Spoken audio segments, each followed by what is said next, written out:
मग अशी मी माझ्या नवऱ्याला म्हणलं मला 300 रुपये पाठवा. त्यांनी अजून नाही पाठवले. चुकून जर त्यांच्याकडून 300च्या ऐवजी 3 लाख रुपये पाठवले गेलं तर माझं तर नकच लागलं. मी पहिले जाईल आणि 1 लाखापर्यंत मोबाईल घेईल. असं पण हा मोबाईल लय डबडं झाले आणि भारी भारी रील्स काढल आणि ना 50,000पर्यंत कोणतरी पोरग नाही तर पोरगी ठेवल. माझी व्हिडिओ काढायला भारी भारी व्हिडिओ काढ म्हणेल. 2-3 वर्षासाठी त्याला एकदमच 50,000 देईल आणि 50,000 रुपये मी त्या गोरगरिबांना दान करेल. दान केल्याशी मतलब लाख रुपये कशाला करायचे, 50,000 करेल.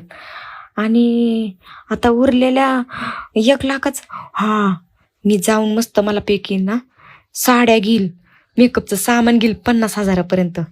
आणि 30,000चं माझे भांडे लय मुडके तुडके झाले. जरा चांगले 30,000चे भांडे घेत असते मी मला. आणि उरलेल्या 20,000चं मी 15,000 रुपये मला सेविंग ठेवल. म्हणजे मीशोवाला ॲमेझॉनवाला आला की त्याला देता येते, काही पण ऑर्डर करता येते. बाई माझ्या नवऱ्याला पहिलं 300 रुपयाचं मी एखादं शर्ट घेईल बिचारायला. मला तर हसंच आवरण, त्याला नको का काय घ्यायला. नवरा ग बाई माझा पाठव रे देवा. देवा आता तुझ्याच हातात आहे बाबा. तूच पाव माझ्या नवसाला आणि धाव माझ्या हाकेला आणि पाठव लवकर मला 3 लाख रुपये. असं तर बाबा मला 30 रुपये पण लवकर देत नाही, पण 300 रुपये मागितल्यात. बघू उशिरा का वाईना, पण ते 3 लाख रुपये येऊ दे. तुला पण मी 5 नारळाचं तोरण देईल.